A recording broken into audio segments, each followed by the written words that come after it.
왜 아들들은 결혼하면 이렇게나 더 효자가 되는 걸까요?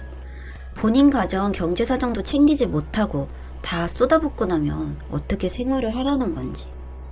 여튼 이번 사연 바로 시작해 볼게요. 남편과의 연애 시절로 돌아가 보면 꽤나 부모님에게 잘하는 그런 사람이었어요. 어버이날 때도 되게 거창하면서도 부모님을 항상 끔찍하게 생각하는 그런 남편의 모습을 보면서 가정적인 남자일 것 같다는 착각을 했었죠. 그런 남편과의 1년 정도의 연애 기간 동안 저는 정말 세상에서 제일 행복한 여자였습니다. 부모님한테만 잘하는 게 아니라 저 그리고 저희 가족들에게까지 너무 잘하는 남편. 남편의 그런 모습을 보고 사랑이 마구마구 샘솟았죠. 그런 남편을 믿고 이런 사람이랑 결혼을 해야 내가 행복하겠어 라는 생각을 하게 되었고요. 그렇게 하나둘씩 차근차근 결혼 준비를 하게 되었어요. 저희는 결혼 준비를 하면서 우리끼리의 약속을 정했었습니다. 정말 서로 싫어하는 건 하지 말고 되도록 맞춰주자가 저의 목표였기 때문에 그걸 최대한 서로 지키려고 했죠. 남편은 서로 외출을 자제하자고 했습니다. 지인을 만날 수도 있고 친구를 만날 수도 있고 회식을 할 수도 있지만 서로 최대한 자제하여 저녁은 함께 하자고 하더라고요. 맞벌이다 보니 아침도 함께 못 먹고 점심도 함께 하지 못하니 저녁이라도 함께 하면서 지냈으면 좋겠다는 남편. 어떻게 저런 생각을 했을까? 그와 반대로 저는 양가 어느 쪽이든 모시고 사는 건 평생 절대 금지하자고 했습니다. 이렇게 완강하게 말한 이유가 있습니다. 양가 모두 부모님이 건강하게 계십니다. 그런데 어느 한쪽의 부모님을 모시게 되는 것 자체도 결국 모시지 못하는 쪽이 서운함 등의 감정을 느낄 수 있고 결혼을 했기에 우리의 가정에 더욱 집중하고 싶었어요. 어느 쪽이든 모시고 살게 되면 우리의 가정이란 느낌이 많이 사라지는 것이 사실이니까요. 서로 우리 가정에 대한 생각과 느낌을 확고하게 갖고 살고 싶었거든요. 그런 제 마음을 남편 역시도 알겠다고 해주었고 꼭 그렇게 하자고 말해줬어요. 효도는 모시고 살지 않아도 충분히 할 수 있는 일이니 다른 건 몰라도 이건 꼭 지켜달라고 당부에 당부를 했고 남편 역시도 이렇게 약속한 두 가지는 꼭 지키자고 했습니다. 그래서 의심도 없었고 당연히 너무 당연하게도 그렇게 될 거라고 생각을 했었습니다. 결혼은 많은 분들의 고마운 축복을 받고 성공리에 잘 진행을 했고 결혼 후에도 별탈 없이 남편이 원했던 약속인 저녁은 웬만하면 집에서 함께 먹자를 지키기 위해서 불필요한 약속은 잡지 않았고 탈퇴를 하고 집으로 달려와서 먼저 오는 사람이 맛있는 저녁을 준비해서 그렇게 함께 좋아하는 드라마나 예능을 보면서 저녁을 하는 소소한 행복을 느끼며 신혼을 즐기고 있었습니다. 그러던 어느 날 여느 때와 다름없이 저녁을 즐기고 영화 한 편을 보고 있는데 갑작스레 울린 초인종. 정말 너무 당황하고 깜짝 놀랐는데 보니까 어머님이 오셨더라고요. 어머, 어머니 무슨 일이세요 이 시간에? 일단 문 좀 열어봐라. 네, 어머니 무슨 일 있으세요? 갑자기 어쩐 일이세요? 연락도 없이. 내가 아무리 생각해도 화가 나는데 갈 곳이 있어야 말이지. 생각나는 게 너네고 갈 수 있는 곳이 여기뿐이라 왔다. 너무 불편한 티를 내지 말아다오. 아니요, 그게 아니라 어머니 무슨 일이신데요? 니네 시아빠가 글쎄 바람이 났다.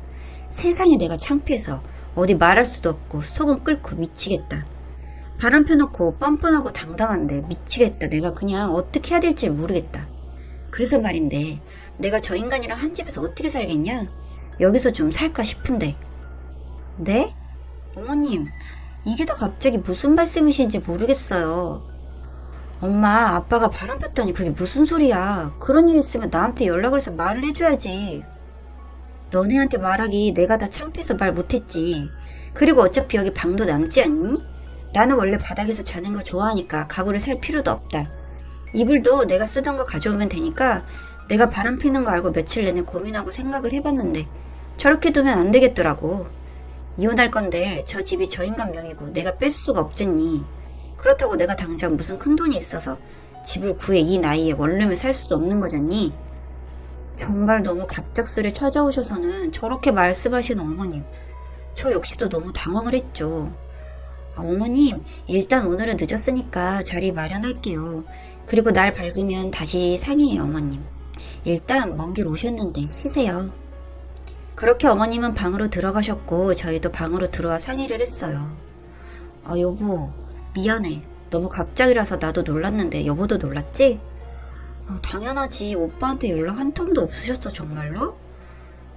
정말 나도 놀랐어. 일단 내가 아빠랑 전화해서 무슨 일인지 확인해 볼게. 그래, 오빠. 근데 어머님 어떻게 할 건데? 뭐를? 아니, 뭐를 이냐니.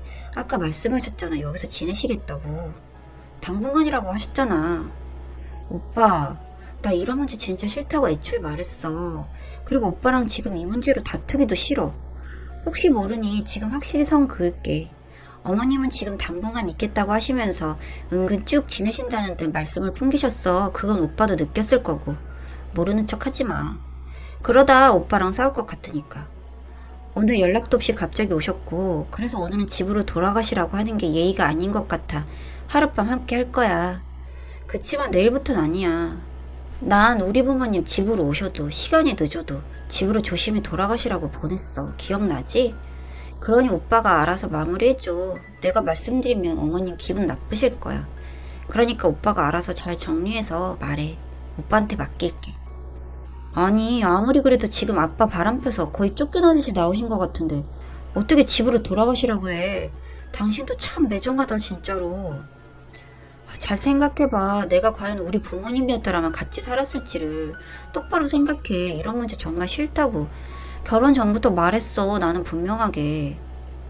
남편은 정말 너무 좋은 의견이라고 그렇게 저와 의견을 맞추더니 막상 저런 상황이 오니 돌변하더군요. 결론만 말씀드리면 남편은 시어머님을 저희 집에서 계속 계실 수 있도록 했고 제가 나서서 말씀드렸네요. 결국 큰 싸움이 났고 저더러 친정에 가라는 상황까지 왔죠. 하루 이틀, 그렇게 한 달, 4달, 반년이 된 상황이었습니다. 어머니가 남편을 앉혀서 한마디 했습니다. 왜냐면 단순히 같이 사는 것만이 문제가 아니라 어머님은 하루가 멀다 하고 한우에 정말 최고급을 고집하는 분이세요. 그렇다고 생활비를 보태시는 것도 아니시고 오히려 어머님 모시고 원래의 식비보다 몇 배로 늘었고 그뿐만 아니라 자꾸 본인 엄마 속상하다는 이유로 남편이 돈도 모으지 않고 자꾸만 어머니께 쏟아붓더라고요. 정말 너무 짜증나서 미칠 것 같았죠. 당신 앉아. 어머님도요. 드릴 말씀 있어요. 저 더 이상은 이렇게 못 살아요. 솔직히 한 달만 약속하셨던 어머님이 지금 6개월이 흘렀어요. 그리고 저희 경제적으로도 점점 힘들어지고 이대로 가다간 아이를 낳을 수도 없어요. 어머님 사정 충분히 봐드렸고 시간도 충분히 드렸어요. 죄송하지만 이번 달까지 계시는 걸로 알게요. 더 이상 힘드네요. 내가 내 아들 집에 있겠다는데 네가 무슨 상관이냐? 얘 좀 봐라. 지 CM이 잡을라 하네. 내가 먹으면 뭘 얼마나 먹는다고 그렇게 난리를 치는 게냐? 입이 있다면 말 좀 해봐라. 더 이상 말싸움 감정싸움도 하기 싫고요. 이번 달로 정리해주세요. 이렇게 말을 하고 한바탕 난리가 났고 저만 나쁜 사람 만드는 두 사람 때문에 제가 참 억울하고 눈물 나던 6개월. 이 글 속에 그 6개월을 다 담을 수도 없지만 참을 만큼 참았고 제가 그 두 사람의 식모인지 알 수가 없게 살았네요. 이번마저도 어겨지면 전 이혼할 생각이었답니다. 애초에 그 6개월 동안의 시간을 보내면서 홀로서기를 나름 준비를 하고 있던 터라 어떤 결과든 받아들일 준비가 완벽하게 되어 있었습니다. 역시나 결론은 우기고 또 우기는 두 사람. 알겠다고 하고 바로 다음날 이혼 서류를 내밀었고 난리를 치는 두 사람에게 새로운 사실을 알려줬어요. 이 집 제 명의고 제 돈으로 산 거 아시죠? 그래서 말인데 전 악몽 같던 이 시간을 떠올리면서 이 집에서 머물 생각이 없어요. 한마디로 집 팔았고 다다음 주에 새로운 사람이 들어올 거예요. 저는 내일 모레 이사하고요. 그러니 두 분도 서두르세요. 집주인도 아니라서 잘못하면 경찰서 가요. 너 진짜 이렇게까지 할 일이냐? 내가 널 괴롭혔니? 너 정말 나를 못된 CM이로 만드는구나. 시끄럽다고요. 좀 그만하시고 알겠으니까 원룸이든 투룸이든 그 귀한 아들이랑 어디든 가서 사시라고요. 대신 이 집부터 시작해서 여기서 가져갈 수 있는 건 아들 옷밖에 없으니 그거 들고 나가시라고요. 그렇게 결론을 냈고 첫날은 지가 어쩔 거야 라는 듯하게 절 무시했지만 진짜 제가 짐을 빼고 그러니 싹싹 빌더라고요. 제발 한 번만 용서해달라고, 어디 갈 곳이 없다고. 나중에 들어보니 남편 그래도 따로 모아둔 돈이 있는 줄 알았는데 그마저도 자기 엄마한테 팡팡 쓰느라 마이너스 통장 사용 중이었더라고요. 저에겐 속이고 있었기 때문에 전혀 몰랐던 사실. 참고 살았으면 진짜 나에게 빚더미만 몰려왔겠구나 싶어서 진짜 다행이다 싶었죠.